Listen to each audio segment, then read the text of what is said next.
La filosofía es algo así como la matemática de las palabras. Filosofar no es ni tan ajeno ni tan difícil.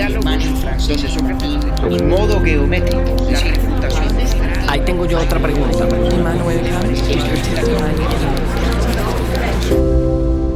Urbi et Orbi, a la ciudad y al mundo. Buenos días, buenas tardes, buenas noches. Este es el tercer capítulo de una serie que pudo haber resultado densa para algunos, entre los cuales me incluyo. Descartes, después seguimos con Spinoza y hoy llegamos a Leibniz, del cual debo confesar que cuando empecé a leer no disfruté tanto sus textos, que aunque cortos son bastante difíciles de comprender, al menos por primera vez. Y una vez más, como siempre, el compañero me supo acompañar y ayudar a descifrar el encanto de la obra de Leibniz. Lo que más me gustó de este capítulo, además, es que pude entender y establecer claramente la diferencia entre lo que propone Spinoza, de lo cual hablamos ampliamente en el episodio anterior, y por qué contrasta tanto con lo que propone Leibniz, que vino cronológicamente después del que acabo de mencionar. Según el compañero, estos 3 episodios fueron de filosofía pura y dura, de un nivel exigente, y a él incluso lo deja bastante satisfecho que nosotros hayamos aceptado el reto y que hayamos quedado tan contentos con los 3 episodios que acabamos de hacer.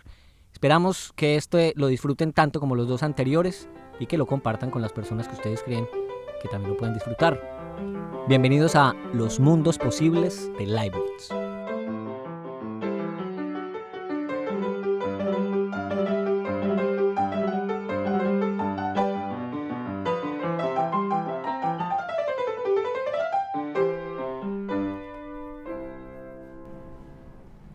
Compañero David Zuluaga, ¿cómo me le va? ¿Qué Octi? ¿Cómo ha estado? Hombre, bien. Aquí un poquito loco leyendo a este personaje. ¿Cómo le fue con Leibniz? Esta es la primera vez en los... ¿Cuántos llevamos? ¿32 capítulos tal vez? Algo así. Algo así. Primera vez en la que yo digo, este señor, ¿qué o qué? Y cuando estaba pensando en este señor, no estaba pensando en Leibniz, estaba pensando en usted. Ah... y que conste que de todas las cosas que le he sugerido que se lea, estas son tal vez las más breves. Breves fueron, sí, fueron breves. En extensión. Pero pues. sí, en extensión, sí. Pero bueno, de eso vamos a hablar en esta conversación. Dato inútil pero divertido, ¿qué? Hágale, por favor. Hay que refrescar un poco cuál es el concepto de esa sección, si podemos llamarla así, porque pues desde que lo explicamos por allá hace mucho rato ha llegado gente nueva. Entonces, el dato inútil pero divertido son datos que no le sirven a uno para nada en la vida. La vida no va a cambiar cuando uno los conoce, pero son divertidos en algunas ocasiones, no siempre. Es por eso que se llama el dato inútil pero divertido, que nadie llama así, todo el mundo lo llama dato curioso, es la cosa. Algo así. Creo. No ha podido usted que pegue su propia nomenclatura. No he podido yo ahí con eso, pero yo no renuncio a esa empresa. Ajá. Es que me encontré con que entre el 16 y el 20% de las búsquedas diarias que se hacen en Google son nuevas. Eso me sorprendió. ¿De verdad? Sí. Uy, eso, los motores, eso es bastante. Eso me parece supremamente sorprendente. Bueno, sí. Supongo que un altísimo porcentaje de las búsquedas nuevas tendrá que ver con noticias del día de momento. Tal vez eso lo explique en alguna medida, ¿no? Eso fue lo que yo también pensé y creería yo que tal vez sí, porque la gente lo buscará por la noticia específica, pues que no pasó antes. Sin embargo, creería yo que tampoco, pues no es el 100% de ese 16. O sea, no me deja de sorprender, sí. Digamos la cosa. Sí, estamos de acuerdo. Pero debe ser un alto porcentaje, no obstante. Más aún con lo que le conté en otro dato inútil, y era que una de las búsquedas más comunes en Google es porque porque la nariz está en la cara, ¿se acuerda de eso? Esa es una de las preguntas más comunes en Google. Sería tan interesante uno sentarse a mirar el catálogo de las cosas que la gente le pregunta a Google. Sería fascinante. Sí. Y además debe haber trazabilidad por países, demografía y demás. En fin, hasta ahí llegamos. Cualquier día. Bueno, entonces don Leibniz. Pues hombre, yo hasta me demoré para aprender a pronunciar el apellido de este señor. Sí, señor. Gottfried Wilhelm von Leibniz, nuestro filósofo de hoy. Con Leibniz cerramos pues un poco este ciclo de 3 episodios que hemos hecho sobre las figuras capitales del racionalismo en la modernidad temprana. Acuérdese cuando arrancamos hablando de Descartes y explicábamos que Descartes tenía por propósito darle fundamento filosófico a una nueva ciencia que estaba desafiando la concepción tradicional escolástica del mundo, que nos hacía ver que casi la totalidad del mundo natural parecía en principio explicable desde una perspectiva mecanística, ¿no? Y digamos que las matemáticas parecían prometernos el acceso a todos los secretos más complicados, más complejos de la estructura del mundo natural, a la vez con grandes problemas en el mundo filosófico, con el ascenso o el resurgir del escepticismo. Y fue en ese contexto en que Descartes trató de sentar las bases, como decimos, de la nueva ciencia. Y lo hace en su momento a partir de la convicción de que la razón tiene la posibilidad de revelarnos la estructura fundamental de la realidad. Sí. Que es lo que hemos dicho que es el principio característico y común a todos los racionalistas.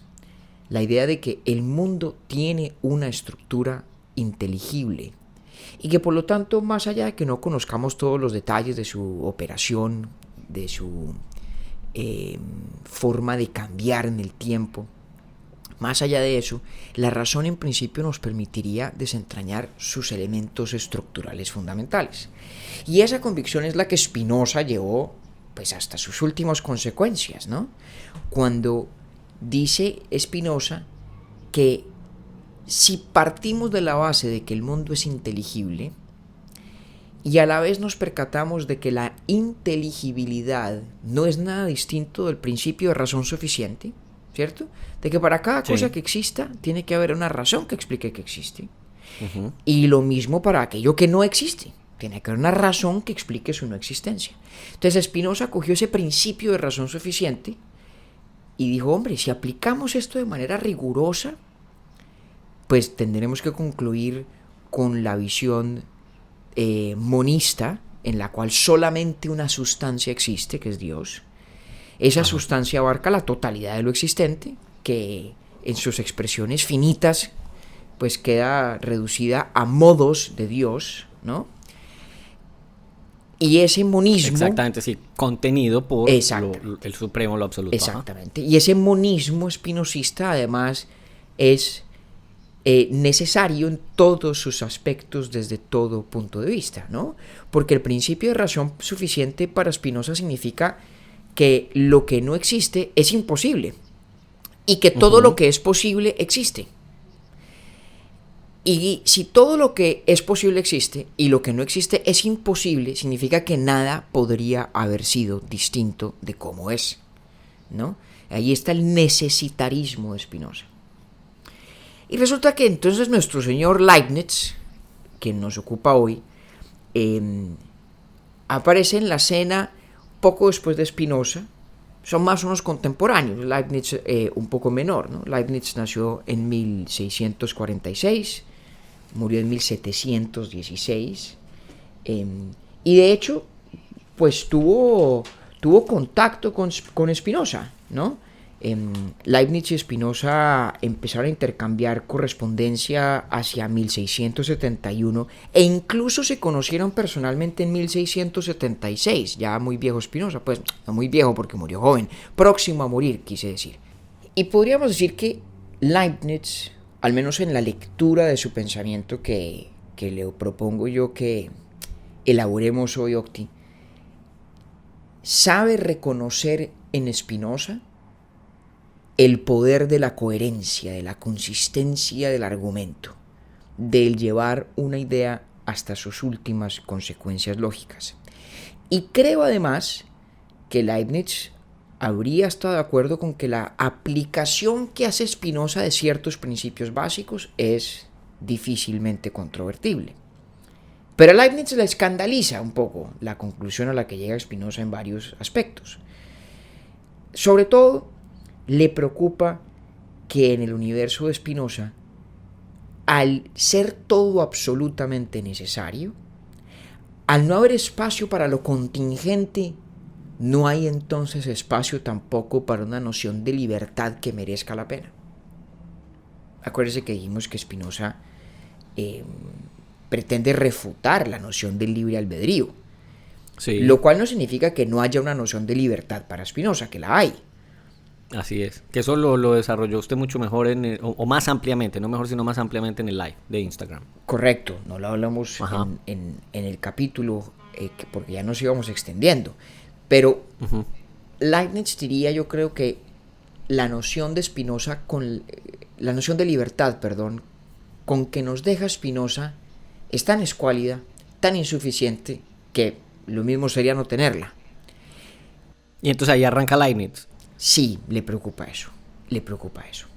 Entonces, la lectura de Leibniz que lo voy a proponer hoy, porque Leibniz es muy difícil de abarcar, porque es un tipo de una inteligencia suprema, una de las grandes mentes de su época, además porque hacía de todo.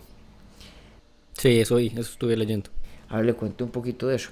Pero digamos, la lectura que yo le voy a proponer que hagamos es la manera como Leibniz busca reivindicar la posibilidad de una filosofía racionalista, pero que no se vea abocada a las conclusiones de Spinoza. Ok. Entonces déjeme, antes de eso le cuento un poquito de quién es Leibniz. Por favor. Ya más o menos lo ubicamos en el tiempo. Como decía, nació en 1646. Es además muy, muy conocido en ciertos círculos o ciertos contextos porque Leibniz descubrió el cálculo infinitesimal independientemente de Newton en 1675 y hecho una polémica durante muchos años en vida de Leibniz sobre quién era el verdadero autor de la invención o el descubrimiento del cálculo infinitesimal. Ese es el favorito mío. Bueno, ahí tiene usted. Y no sé usted a quién se lo agradece, si a Newton o a Leibniz, pero el punto es que podría justamente agradecérselo a cualquiera de los dos, ¿no? Y Leibniz era un tipo inteligentísimo. Su padre era profesor universitario. Leibniz aprendió latín, parece que se lo enseñó a sí mismo como autodidacta, pues, por hacia los 7, 8 años. Y su educación fue fundamentalmente escolástica. Leibniz, a pesar de que estamos en este siglo en el que las nuevas ideas de la modernidad, de Descartes, de Copérnico, de Kepler, la nueva ciencia está abriéndose camino, la educación de Leibniz fue bastante tradicional, fue bastante, digamos, medieval tardía, podríamos decir.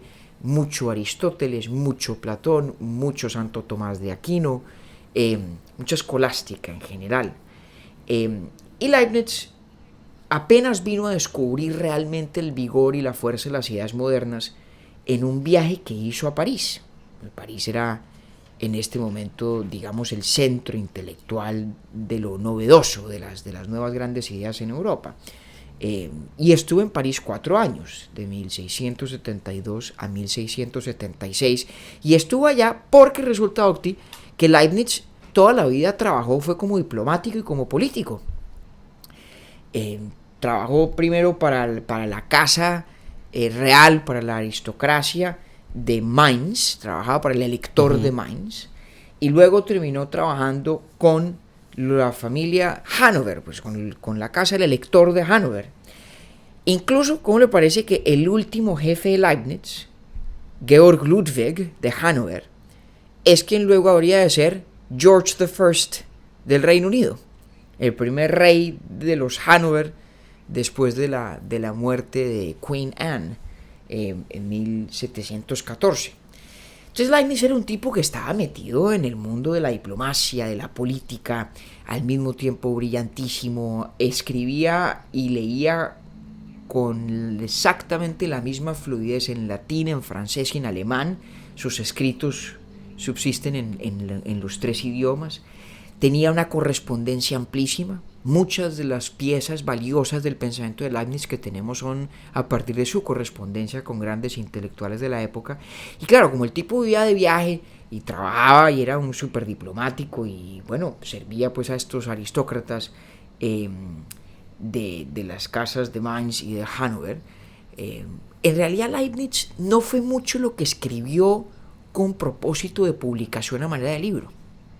Tenemos una cantidad de escritos breves y de ensayos, algunos publicados, algunos no, y ha sido una tarea titánica recopilar la totalidad del corpus leibniziano.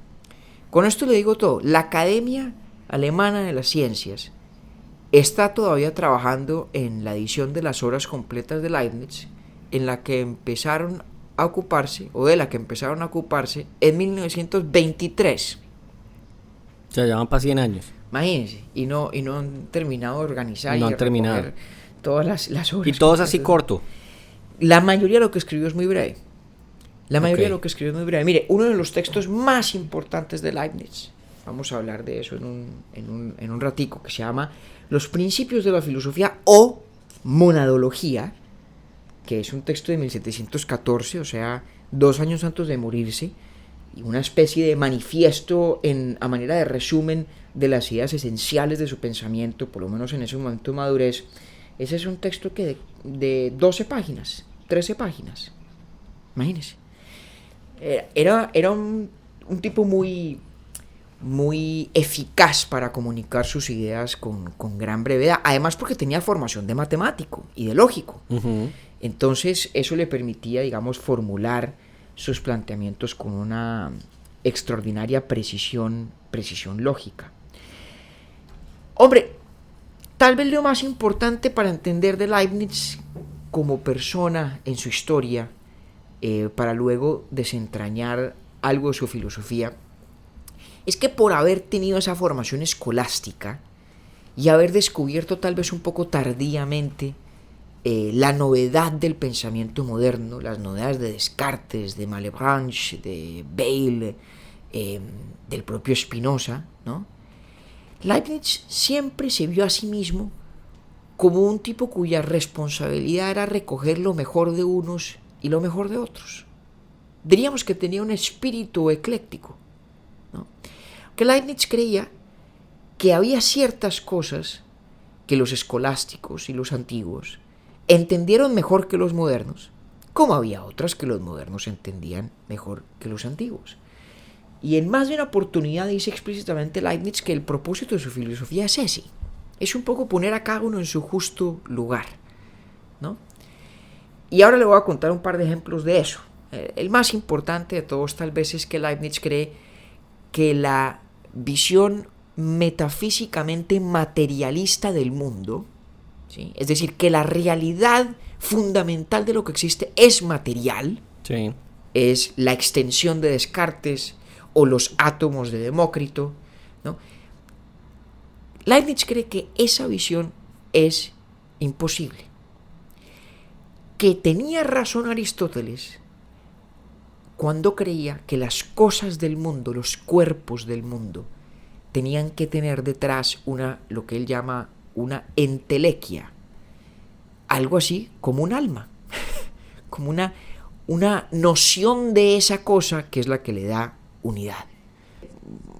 No me adentro más en esa idea específica porque eso tiene mucho que ver con el concepto de la mónada, Ok. a la que llegamos en un momentico. Menos mal me lo advirtió porque ya me le iba a meter yo por ahí. No, guárdeme eso un segundito. Pero más o menos ve usted como el panorama Octi, ¿no? Sí, sí, yo voy ahí, lo voy siguiendo. Que está entonces esta tradición Que escolástica. me parece interesante además es como que había una intención clara suya de, no sé si reconciliar, pero sí de al menos considerar virtudes tanto en lo antiguo como en lo moderno. Claro. Conocía íntimamente lo uno y lo otro y entendía las deficiencias del uno y lo otro, ¿no? O sea, por una parte, era incontrovertible para Leibniz que la nueva ciencia, que partía de la hipótesis de que el mundo se puede explicar a partir de ecuaciones, digamos, mecánicas, ¿sí? O la imagen mecanicista del mundo, podríamos decir, para Leibniz es indudable que eso pues tiene un gran peso de verdad, ¿sí? Y que en la medida en que la filosofía escolástica o antigua fuera incompatible con esa visión del mundo natural, pues habría que rechazar la visión antigua, porque la ciencia demostraba ampliamente que que, bueno, la forma de explicar la dinámica de los cuerpos en el mundo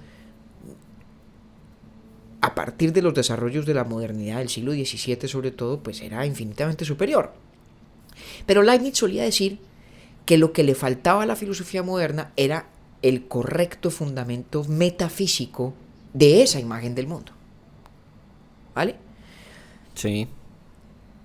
Bueno, entonces ahí está Leibniz, preocupado por rescatar lo que de cierto hay en la tradición clásica y escolástica, lo mucho que de cierto hay en la tradición moderna, pero sobre todo preocupado por defender el lugar de la razón, tan importante que lo fue para Descartes y Spinoza, pero sobre todo defenderlo de las propias consecuencias a las que parecía conducir en manos de tipos como Spinoza, cosa que a Leibniz le preocupaba mucho, ¿no?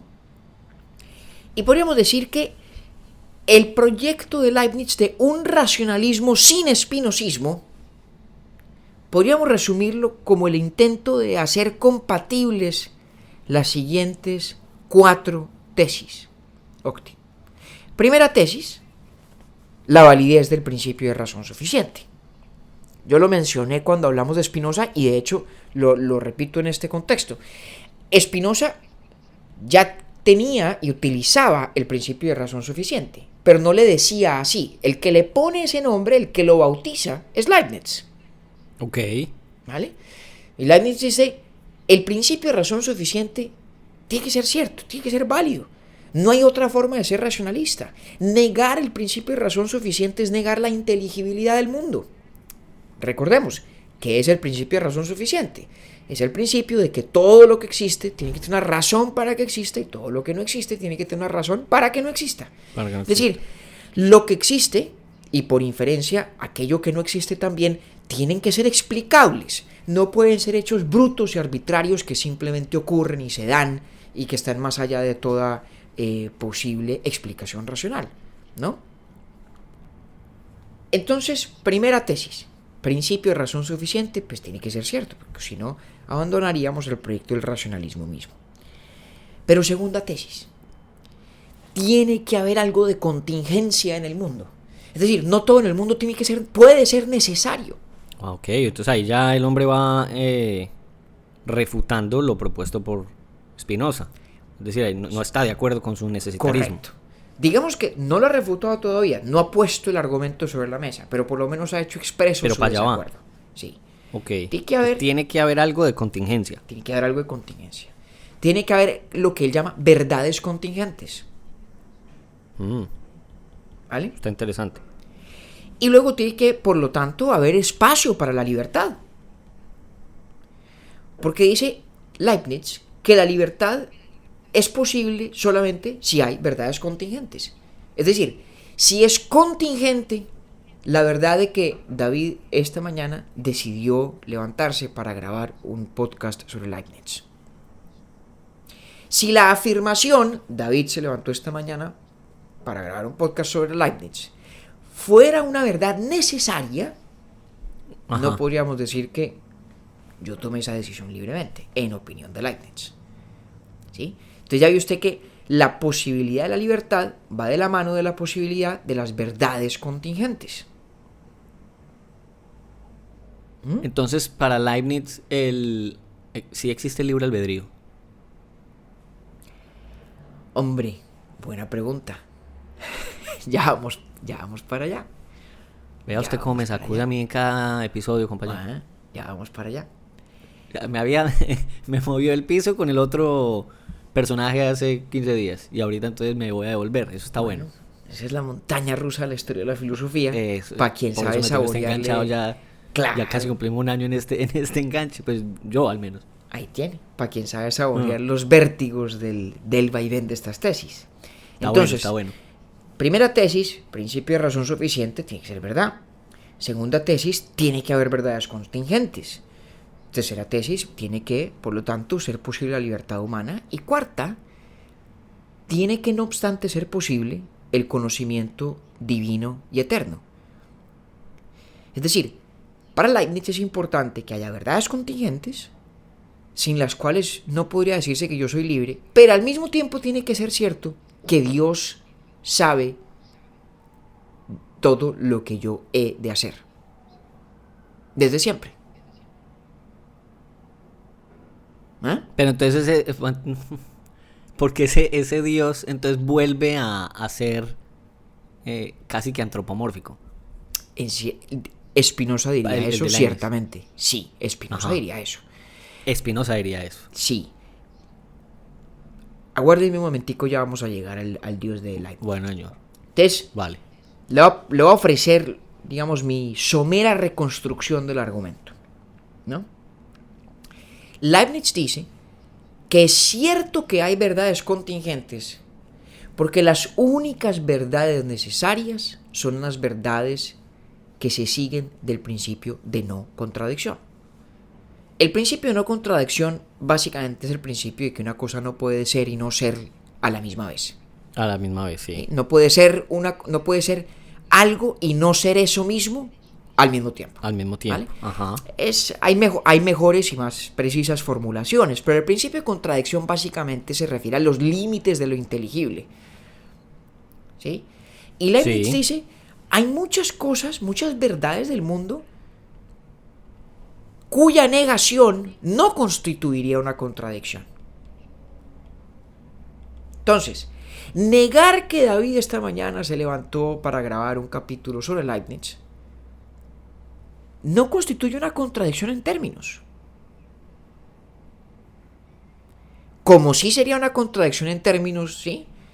Decir que hay un triángulo de 4 lados. Sí. ¿Vale?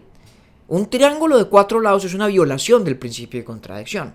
O sea, la afirmación ningún triángulo tiene 4 lados es una verdad necesaria. Sí. Es lógicamente imposible que fuera verdad. ¿Vale? No es lo mismo cuando yo digo que me levanté esta mañana para grabar un capítulo de Leibniz. Eso hubiera podido ser como hubiera podido no ser, lógicamente No ser. hablando. Lógicamente Ajá. hablando, ¿sí? Ok, Porque Spinoza sí. diría, no podría ser, porque todo lo que existe es necesario y esto... Pero pongamos a Spinoza a un lado por un segundo. Claro, porque Lógicamente. Spinoza, si no lo hubiéramos grabado, entonces Spinoza dice, no, pues que eso era lo necesario. Exactamente. Que no Lógicamente hablando, no hay nada en sí mismo contradictorio con que yo niegue la verdad de que esta mañana me levanté a grabar un capítulo de podcast sobre Leibniz. ¿Sí? Es decir, hay verdades del mundo, dice Leibniz, que son contingentes. Contingentes desde el punto de vista lógico. ¿Vale? Lo cual no significa, aquí están los principios de su respuesta sobre el libre albedrío, lo cual no significa que en este mundo, tal y como es, hubiera podido ser distinto. En filosofía Octi se suele trazar una distinción entre lo que es lógicamente necesario Ajá. y lo que es nomológicamente necesario. Uy, uy, uy. Lo nomológicamente necesario es aquello que ocurre necesariamente dadas las leyes del mundo natural en el que vivimos. Ok.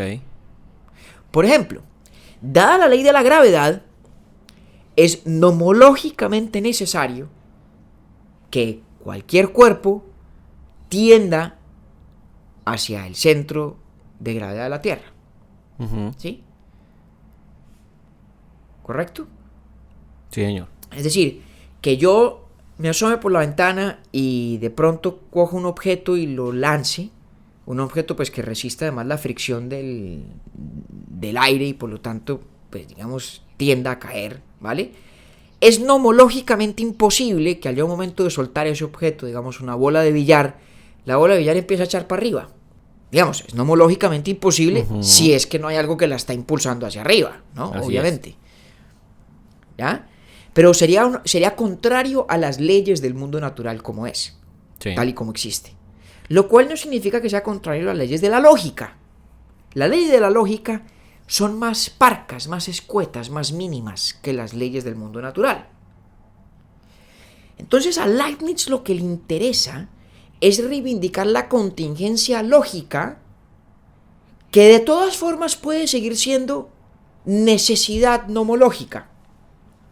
Yo sé que esto suena enredadísimo, pero venga, le voy a aterrizar por qué es tan importante esa distinción. Leibniz trata de abrirle el boquete a Spinoza para reivindicar el lugar de la libertad, diciendo que la libertad solamente se anula con lo que es lógicamente necesario. Si todo en el mundo fuera lógicamente necesario, no habría libertad. Ok. Pero el hecho de que en el mundo todo lo que ocurre sea lógicamente contingente, para Leibniz es suficiente para reivindicar la libertad. Pero el problema es que la contingencia lógica de Leibniz es de todas formas consistente con que en este mundo nuestro, dadas las leyes de la física, de la ciencia, ¿no? No pueda haber habido alternativa a que yo esta mañana me levantara a grabar un podcast sobre Leibniz. Es decir, aunque no es contrario a la lógica que eso no hubiera ocurrido, si uno es determinista, sí habría sido contrario a las leyes del mundo natural. Por lo tanto, nunca habría ocurrido nada distinto. Y a Leibniz eso no le habría importado. Es decir, que Leibniz, por mucho que parezca abrirle espacio a la contingencia, sigue permitiendo el determinismo. De 1 a 10, ¿qué tan perdido quedó? Yo necesito devolverme un poquito ahí porque es que no, está duro. Este sí es un enredo. Sí, está duro. Sí, me enredé ahí con el tema de la justificación de la libertad para Leibniz radica en las verdades contingentes. Correcto. Siempre y cuando lo que yo hice sea contingentemente verdadero desde el punto de vista lógico, para Leibniz eso es suficiente para decir que lo hice con libertad. Entonces, pues vámonos a un ejemplo. Acuérdense que dijimos que el caso perfecto de una necesidad lógica, o sea, una verdad lógica necesaria, o sea, no contingente, es que un triángulo tiene 3 lados. Eso es lo que significa ser un triángulo. Decir que el triángulo hubiera podido tener 4 lados es decir un absurdo lógico. Lógicamente imposible. Eso es imposible. O sea que el triángulo tiene 4 lados es una verdad necesaria. ¿Vale? Sí. Ahora, Julio César cruzó el Rubicón. Eso es una verdad contingente para Leibniz. Porque no hay nada, lógicamente hablando, que haga imposible que fuera cierto que Julio César no cruzó el Rubicón. Imposible desde el punto de vista lógico. No hay una contradicción en el concepto de Rubicón, de cruzar y de Julio César que haga que la única proposición verdadera sea que Julio César lo cruzó. ¿Sí? Si yo digo que Julio César... Por eso es que va en contra de lo que dice Spinoza. Exactamente. Porque Spinoza cree que en últimas... Que sí era necesario que Julio César cruzara el Rubicón. Pero necesario lógicamente hablando. O sea, Spinoza cree que en últimas... Todas las afirmaciones verdaderas del mundo son, en el último análisis, aplicaciones del principio de no contradicción. Son lógicamente necesarias. Y Leibniz lo que está diciendo es, no señor, hay ciertas cosas del mundo que son verdaderas pero son lógicamente contingentes. Como que Julio César cruzó el Rubicón. Lo contingente en él explica la libertad. Eso cree él. Pero lo que yo estoy aquí señalando es que si yo soy un superdeterminista, ¿cierto? Sí. Yo creo que la totalidad de lo que Julio César hizo y dejó de hacer se explica en función de las conexiones neuroquímicas en el cerebro de Julio César, que a su vez se explican por la estructura genética de Julio César y que su crianza la podría yo explicar en términos científicos, etcétera, etcétera, ¿cierto? O sea, si yo soy un determinista que cree que la totalidad de lo que Julio César hizo y dejó de hacer tiene una explicación científica que da cuenta en el mundo natural de por qué hizo eso y por qué no hizo lo otro, dadas las leyes del mundo natural, ¿cierto? Yo podría decirle a Leibniz, sí señor Leibniz, tiene usted razón, que Julio César haya cruzado el Rubicón es una verdad contingente, desde el punto de vista lógico. Pero no es cierto que Julio César hubiera podido no cruzar el Rubicón. Julio César estaba determinado a cruzar el Rubicón a la luz de las leyes del mundo natural. Y Leibniz habría dicho, ok, pues vale, está bien, pero sigue siendo una verdad lógicamente contingente. Entonces, si su pregunta es ¿qué tanto nos devuelve Leibniz el libre albedrío? Sí, porque ya me está hasta leyendo usted la mente. Difícil, ¿no? Porque además Leibniz hay una cosa que sí dice categóricamente, en esto le da la razón a Spinoza, y es que si la idea del libre albedrío es la absoluta indiferencia, es decir, como suelo yo referirme a esa noción, ¿no? Esa cajita negra de la cual sale, puff, una decisión por una cosa o puff, una decisión por otra, muy buena, sí. Sin absolutamente ninguna explicación. Leibniz dice que eso es un exabrupto, que eso no es concebible. Y entonces, lo que Leibniz dice, ¿no?, es que el principio de razón suficiente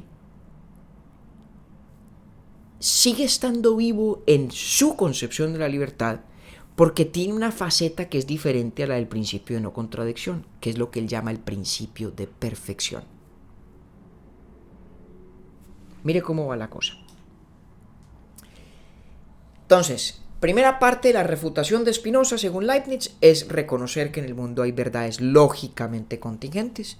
Eso en criterio de Leibniz reivindica en algo la libertad, pero sobre todo, esto es lo más importante, reivindica la libertad de Dios, la libertad divina. Porque si las verdades del mundo son en parte al menos contingentes, significa que el mundo sí hubiera podido ser distinto de lo que es, lógicamente hablando. Y esa libertad, y él incluso la llama voluntad también en unas partes, ¿no? Exactamente. La voluntad de Dios. Leibniz le devuelve a Dios voluntad separada de su intelecto. Porque el Dios de Spinoza no tiene esa voluntad ni esa libertad de acción. No hay separación entre la voluntad y el intelecto divino en Spinoza, que es lo mismo decir que no tiene voluntad. Ajá. Pues porque lo relevante del concepto de la voluntad divina es que la voluntad de Dios determina que de todo aquello de lo que está en el intelecto de Dios termina existiendo. ¿Sí? La separación voluntad-intelecto divino cumple un propósito filosófico, es decir, que Dios puede concebir un jurgo de cosas posibles, pero Dios escoge cuáles terminan existiendo. Para Spinoza ya hemos visto que esa concepción no tiene sentido. Leibniz la vuelve a meter al juego, y Leibniz dice que básicamente lo que ocurre es que Dios elige uno de muchos mundos posibles. El mundo nuestro. La sirena que pasó por su casa acaba de pasar por la mía. Sí, es la misma. Está haciendo el circuito. Entonces Leibniz dice que es que hay muchos, tal vez infinitos mundos posibles. Ya se ha dado cuenta usted aquí que está en el extremo opuesto de Spinoza. Spinoza es necesitarista porque además de que la naturaleza opera a partir de leyes que no cambian, las condiciones iniciales del mundo son las únicas posibles. Sí. No hay ningún otro mundo posible distinto de este para Spinoza.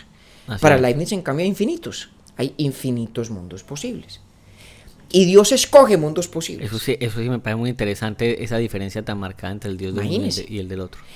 ¿Cuál es el problema? Pero bueno, ahí me voy ubicando un poquito mejor. Okay. Entonces, y eso radica en el tema de las verdades contingentes. Exactamente. Entonces, las verdades contingentes de Leibniz le devuelven la voluntad a Dios. Exactamente. O podríamos decirlo al contrario. O podríamos decirlo al contrario también. Hay verdades contingentes porque este es apenas uno de muchos mundos posibles. Ajá, ok. ¿Cómo no va a ser contingente lo que es cierto de este mundo si este mundo no es necesario que hubiera sido lo único posible para existir?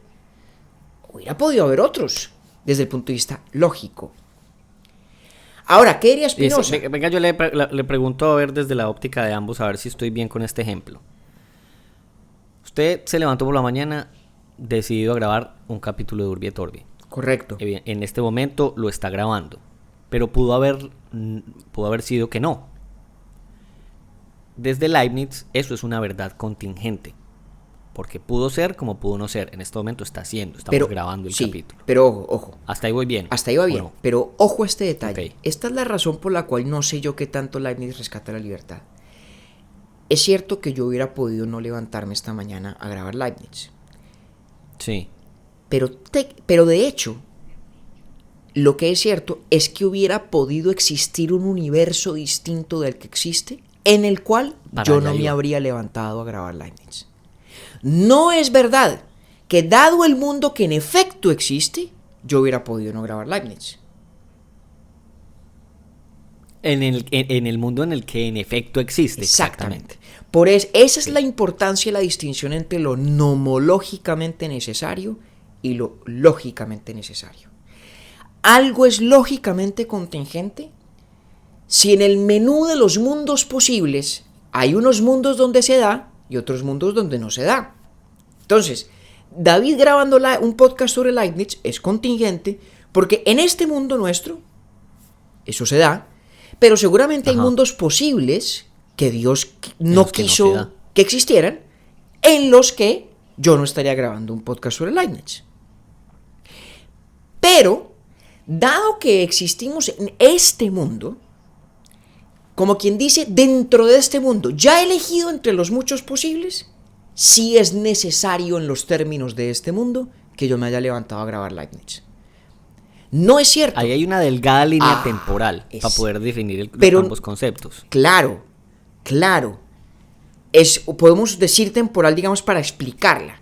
Pero podríamos decir, en el momento en el que Dios está escogiendo qué mundo crear, todo es contingente. Todo hubiera podido ser distinto. ¿Vale? Sí. En el momento en que Dios decide crear, voy a crear este universo, en el que estamos usted y yo y en el que están nuestros 5 pelagatos. Ese es el universo que Dios decidió crear.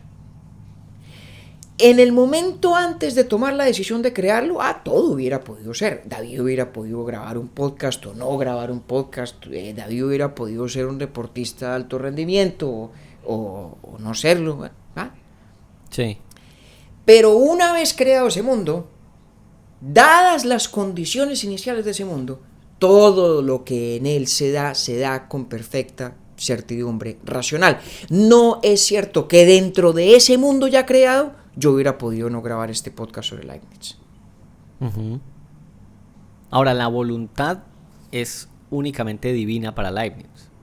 O sea, esa libertad solamente es una cualidad de Dios. Hombre, ¿sí? Fíjese que precisamente lo que yo intuyo es que a Leibniz le preocupaba mucho más devolverle la libertad a Dios que a los seres humanos. Uh-huh. Porque la de Así Dios sí es una libertad mucho más robusta que la que resultamos teniendo nosotros. Yo pondría la cosa en estos términos. Acuérdese cuando explicamos qué significa ser necesitarista, como lo es Spinoza. Sí. Decíamos que el necesitarismo tiene 2 tesis. La primera es que todo lo que ocurre en el mundo se da de conformidad estricta con las leyes del mundo natural. Y por lo tanto, digamos que dado lo que algo es, lo que se sigue después en el tiempo no hubiera podido ser distinto. Porque la manera como las cosas se dan en el tiempo obedece a las leyes de la causalidad que nos revelan la física, la química, etc., ¿no? Pero el necesitarista tiene que también al tiempo decir que las condiciones iniciales del mundo no hubieran podido ser distintas de lo que son. Entonces, si lo ponemos en estos términos, la discrepancia de Leibniz es sobre las condiciones iniciales del mundo, no sobre el hecho de que una vez creado el mundo, todo lo que en él se da de manera necesaria. ¿Ya ve? Es decir, sí. Leibniz es determinista, pero no es necesitarista. Porque hay un acto libre de Dios al momento de crear el mundo al cual decide darle existencia. Pero una vez ese mundo está, digamos, en pie, todo lo que en él ocurre con necesidad nomológica. Es decir, no es necesidad lógica, ya explicamos por qué no, porque este es apenas uno de muchos mundos posibles, pero es necesario que todo lo que en él se dé exactamente de esa manera, dadas las leyes de ese mundo natural que Dios creó. Sí, es que eso me parece súper clave, en el mundo en el cual en efecto pasan las cosas. Exactamente. Por eso esa distinción es tan importante entre lo necesario lógicamente eso fue lo que me ayudó y lo necesario a entender. nomológicamente. Exacto. Suena enredadísimo, pero fíjese que al final... Es muy enredado, pero al final ya uno entiende cómo es, sí, cuál es la diferencia entre los dos. Exactamente. Ahora, ¿qué diría Spinoza? Un momentico. ¿Y sobre la base de qué Dios escogió un mundo versus otro? Ajá. Si eso es un acto de elección de Dios así como mi cajita que hace puff, pues entonces lo que estamos es renunciando a ese racionalismo, porque estaríamos diciendo que el momento fundacional del universo que existe es absolutamente arbitrario. Y acuérdese esa analogía que hace Spinoza de que eso es ver a Dios como un déspota, que gobierna por capricho, porque le provoca que sea este mundo y no otro. Y aquí es donde Leibniz dice, no, es que el principio de razón suficiente no solamente tiene la versión del principio de no contradicción, ¿cierto?, que explica por qué todo triángulo tiene 3 lados, sino que existe también una versión que es el principio de perfección.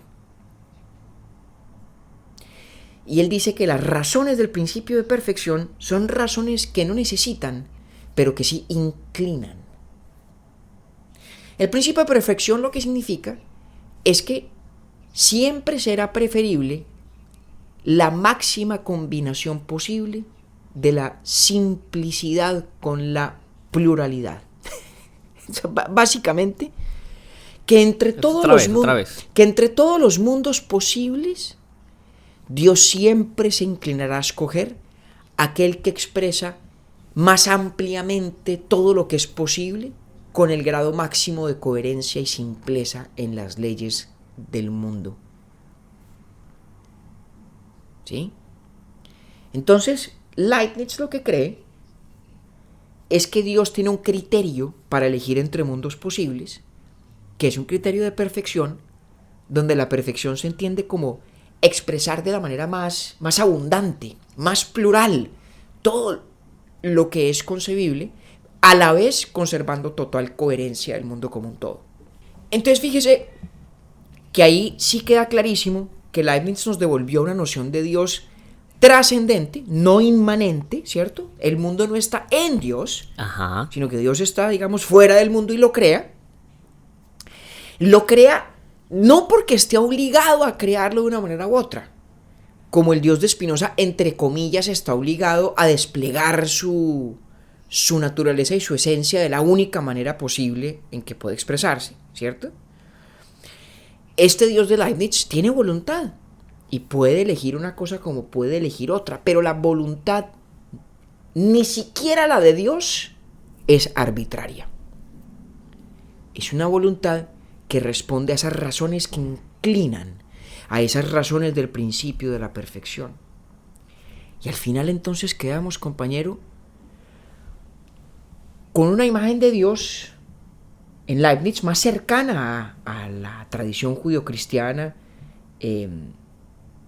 y por lo tanto distanciándose de Spinoza, concediéndole a Spinoza que el mundo es determinado, determinista, pero tratando de evitar el necesitarismo al crear ese momento en el cual Dios elige entre mundos posibles.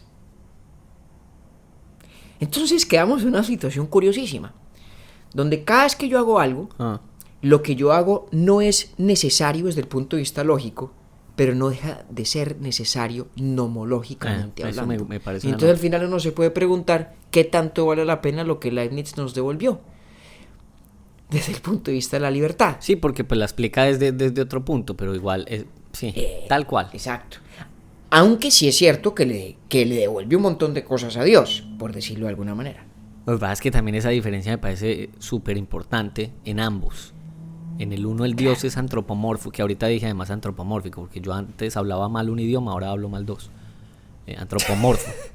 En cambio el de Spinoza no. Y ese Dios entendido por Spinoza es lo que lo ayuda a uno a asimilar su necesitarismo. Claro, y entiendiendo la reacción de Leibniz para el otro lado, también, claro, que no deja de ser un homenaje silencioso a Spinoza. Porque Leibniz arranca la razón suficiente, el principio de razón suficiente, igual que Spinoza. Reconoce como Spinoza que una vez creado el mundo, la manera como ese mundo se desenvuelve en el tiempo sí es necesaria, sí está determinada. Y entonces Leibniz termina al final en un sitio un poco incómodo filosóficamente, pero fascinante, ¿no? Donde dice que todo lo que ocurre en nuestro mundo sigue siendo lógicamente contingente, pero absolutamente certero y conocido desde el punto de vista de Dios. Porque claro, como Dios sabe las condiciones iniciales del mundo y sabe las leyes del mundo natural cuya existencia decidió, digamos, permitir, pues Dios sabe exactamente todo lo que se va a desenvolver en este mundo. Y él sí, en cambio, tiene un menú de posibilidades. El Dios de Leibniz sí. Elige entre muchos mundos posibles. Claro. Pero elige de una manera que no es arbitraria. Elige a partir del principio de perfección. Eso también es muy importante para entender el Dios de Leibniz. ¿Cómo la vio? No, está bueno. Muchas gracias por desenredármela. Porque usted lo sintió. En la mitad estaba más perdido que la mamá del Chavo. Es leer a Leibniz no es fácil y entender esta discusión no es fácil. No es fácil. O sea, aquí con esta serie de Descartes, Spinoza y Leibniz estamos graduando a nuestros pelagatos seriamente a otro nivel de aprehensión filosófica y de reto y desafío intelectual. Esto no es fácil para nadie. ¿Quién le copió más? Dígame, hábleme un poquito de eso. En ese momento, pues porque de alguna manera sí compartieron época. ¿Quién tuvo más adeptos? Pues Descartes. ¿Quiénes se fueron con quién? Descartes fue supremamente popular. O sea, Descartes casi. Yo me refería más a Spinoza y a Leibniz. Bueno. Entre los dos, que es donde encuentro más oposición. No, pues entre ellos dos, evidentemente, Leibniz tuvo una recepción mucho más amplia y mucho más generosa. Es más, Leibniz terminó sentando las bases de lo que sería la filosofía académica alemana hasta Kant. Durante más de un siglo. Entonces, ¿usted por qué Spinoza, en cambio, es uno de sus favoritos? ¿Pues por el rigor intelectual de su obra o por que usted se identifica más con su pensamiento filosófico? Yo sé que a usted no le gustan esas preguntas tan personales, pero... No, yo no cuento lo que yo pienso de verdad, Sí, pero a mí me encanta de Spinoza ese rigor inclaudicable. Este tipo no se le daba nada. Seguirle la marcha al argumento hasta donde lo llevara y con una valentía y a un costo personal extraordinario. Y a mí me parece simplemente admirable e inusual esa capacidad de despojarse de todas las ideas que tenían que sentirse como de elemental sentido común en su momento. Es que para uno, con la distancia y los siglos, de golpe hay cosas de la circunstancia del siglo XVII que uno dice, pica, pero ¿cómo pensaban esa vaina? O bueno, ¿qué tan difícil tendría que ser cuestionar esta otra? Sí. Pero uno va y se para en esa realidad histórica y en ese momento y desafiar esas ideas, pero desafiarlas con seriedad lógica, con rigor intelectual, ¿no? Por hablar pendejadas. Y hacerlo, digamos, con valentía en lo personal, a mí me parece bellísimo. Es que por eso es que yo estoy de acuerdo con Russell, que Spinoza es un filósofo especialmente entrañable en la historia de la filosofía. Ahora, Leibniz a mí me encanta, es porque Leibniz era un tipo que tenía una mente que era como una especie de láser, ¿no? El tipo, no, a donde ponía la mirada, decía cosas penetrantes, decía cosas inteligentes, y me pregunto yo, ¿qué habría sido de la obra de Leibniz? ¿Cuán superior de golpe podría haberlo sido de lo que ya fue, ¿no? Que es mucho decir, si el tipo se hubiera dedicado solamente a pensar, a escribir. Qué curioso sería imaginarse uno a Leibniz monje, enseñado en una abadía, pensando y escribiendo. Ahora, de golpe no habría pensado lo mismo, porque también Leibniz, ese contacto con el mundo, ese viaje a París, esa correspondencia con Spinoza, con Clarke, con Wolff, todo eso también hace parte de entender lo que pensó. Y debo decir una cosa a manera de conclusión sobre Leibniz, que, como le digo, sin duda alguna tuvo una recepción mucho más generosa que la que tuvo Spinoza, y fue preponderante en la intelectualidad alemana, sobre todo hasta el arribo de Kant. Pero debo decir lo siguiente sobre Leibniz. Lo hemos abordado, como dije al principio, desde la perspectiva de un racionalista que responde con inquietud a Spinoza, porque coincide en el ímpetu esencial del proyecto espinosista, pero le aterran las conclusiones a las que llega nuestro Benedictus de Spinoza, ¿no? Luego hay otro lado de Leibniz, del que no nos vamos a ocupar por ahora, pero solamente hago una mención muy breve. Y es su teoría positiva de la estructura del mundo, la metafísica de Leibniz, que se resume en una palabra, por lo menos mnemónicamente: mónada. Leibniz creía que el mundo está compuesto de unas pequeñas sustancias, una especie de almas que se llaman las mónadas, que son como átomos espirituales. Y las mónadas son las unidades básicas de lo que existe. Y las mónadas explican la estructura o la apariencia del mundo físico. Y las mónadas además no tienen relaciones causales entre sí. Cada una es un universo cerrado sobre sí misma. Y la imagen, aunque no vamos a explicar qué son, la imagen de las mónadas es bellísima. Es bellísima. Porque cada mónada, dice Leibniz, contiene en sí la totalidad del universo. En cierta manera. Cada una. Cada mónada, nuestra alma, las almas individuales nuestras son ejemplos de mónadas, pero todo el universo está lleno de mónadas y está compuesto por mónadas.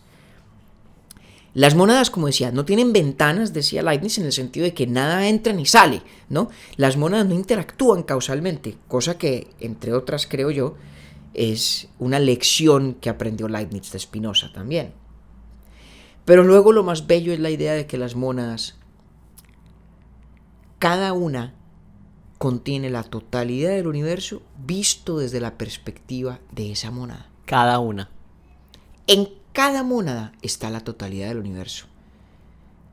Y Dios podría sentarse a decodificarlo todo a partir de una sola mónada, que podría ser el alma suya, o el alma mía, o no creo que sean infinitas, pero el sinnúmero de mónadas que compone este mundo en el que vivimos. Es una de las fantasías metafísicas más increíbles, más difíciles de entender y más extrañas que en el mundo han sido. Y es de las cosas que hace Leibniz un tipo fascinante. Súper cinematográfica, además, la imagen. Total, porque ahí tiene usted en Leibniz un mega matemático, un genio de la lógica, cuya metafísica resultó siendo una cosa fantástica, casi imposible de creer, pero bellísima, bellísima. ¿El mundo de Spinoza, todo es una mónada de Leibniz o qué? Claro, es poner a Spinoza patas arriba. Ajá. Si Spinoza dice que solo una cosa existe, que es Dios, que es la única sustancia, Leibniz dice, no señor, existen miles, cientos de miles, millones, tal vez infinitas sustancias, que son las mónadas. Pero, por eso decía que en esto Leibniz también le hace un pequeño homenaje a Spinoza, reconoce algo que dice Spinoza. Sí. Y es que si existen sustancias, es imposible concebir que las sustancias interactúen entre sí. Porque para interactuar entre sí tendrían que compartir atributos. Para compartir atributos tendríamos que negar que cada atributo nos permite concebir la totalidad de la esencia de cada sustancia. En fin, por las razones que sea, pero para Spinoza, la idea de cada sustancia es que tiene que ser súper autosuficiente. Todo lo que de ella sea cierto tiene que estar fundado en su esencia y su naturaleza. Y exactamente por eso es que Leibniz dice que las mónadas no interactúan entre sí. Las mónadas no tienen ventanas. No hay forma de que le entre algo a la mónada que no estaba ya contenido en su esencia, ni que de la mónada salga algo que no sea expresión de esa esencia que siempre ha sido la misma y que está ahí desde el principio. Claro, porque es un concepto, o sea, la mónada es un concepto de perfección. Total, tiene todo lo que debe tener. Excepto que no es infinita, de la manera como Dios lo es, ¿no? Ajá. Sí, no Y es entonces, infinita, sí. la cosa es más loca todavía porque luego dice uno, bueno, un momentico, ¿cómo puede haber un mundo coherente, un mundo cognoscible, que tiene una estructura que claramente funciona, si está compuesto de una cantidad, digamos, pseudoátomos, átomos espirituales, que no físicos, que no corpóreos, ¿sí? Que no interactúan entre sí? Y entonces ahí es donde Leibniz dice, porque es que el acto creador de Dios, cuando Dios elige uno entre los muchos universos posibles, da lugar a una armonía preestablecida entre las mónadas, que es bien semejante al paralelismo de los atributos de Spinoza. Bien semejante. Spinoza es importante en Leibniz. Leibniz es un lector juicioso de Spinoza. Pero venga, donde nos cojamos confianza en el camino pues, de las mónadas, no nos vuelve a recoger nadie. Entonces toca hacer capítulo de las monadas, ¿o qué? Toca hacerle capítulo algún día a las mónadas. Pero ya suficiente complejidad le hemos metido, porque Sí. Leibniz no es fácil. A esta noción Pero vea que me tan arregló usted interesante. el paseo. Bueno, Porque sí estaba muy aburrido eso, pues ahí leidito muy duro. leer a Leibniz es espectacular. A mí me encanta. Obviamente a mí me parece divertidísimo, pero sí es difícil. Ah. Sí es difícil. La ventaja es que es corto también, pues. Sí, esa No sí es para- una gran ventaja, al menos para mí.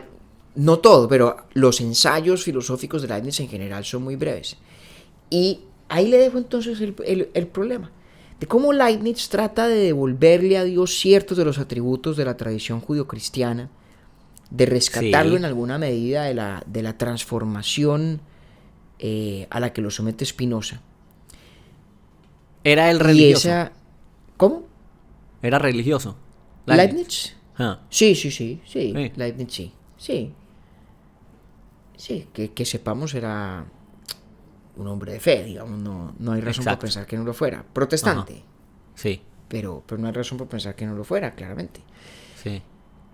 Y ahí nos deja Leibniz con esa situación tan extraña, en la que al devolverle la contingencia al mundo, pareciera que el único que en realidad recupera la libertad es Dios.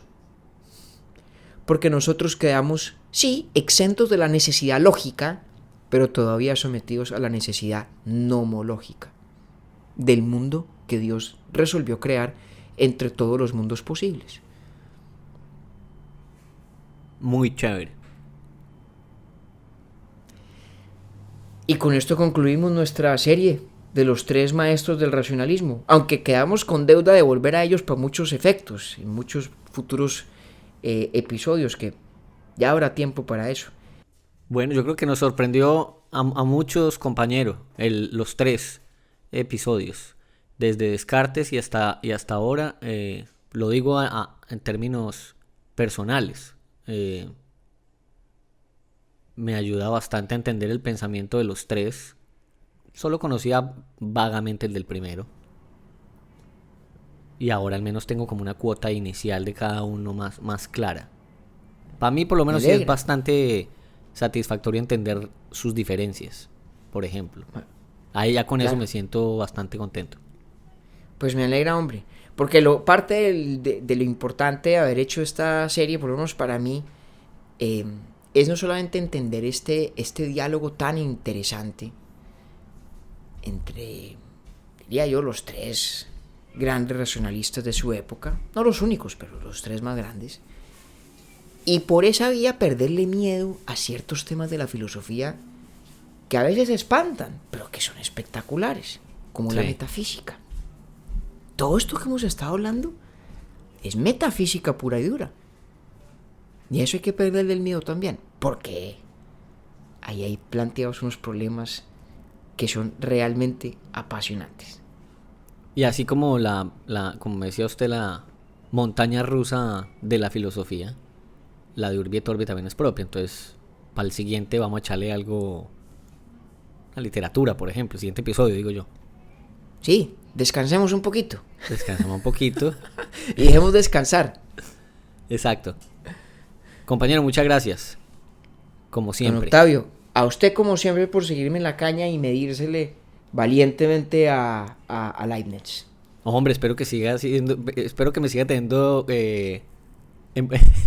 con buena calificación como interlocutor, como aprendiz, Este, como el gordo sobrado, de hombre. Urbietón. Te va sobrado, Octi. Un abrazo. Lo mismo, compañero. Urbi et Orbi es producido por Bielo Media, con la música original de Felipe Durán, la coordinación general de Camilo Zuluaga y la dirección creativa de María Cristina Pimiento. Agradecemos especialmente a Luchi y Titín por la voz del cabezote y nuestro logo. Nosotros somos David Zuluaga y Octavio Galvis. Feliz día, feliz tarde o feliz noche.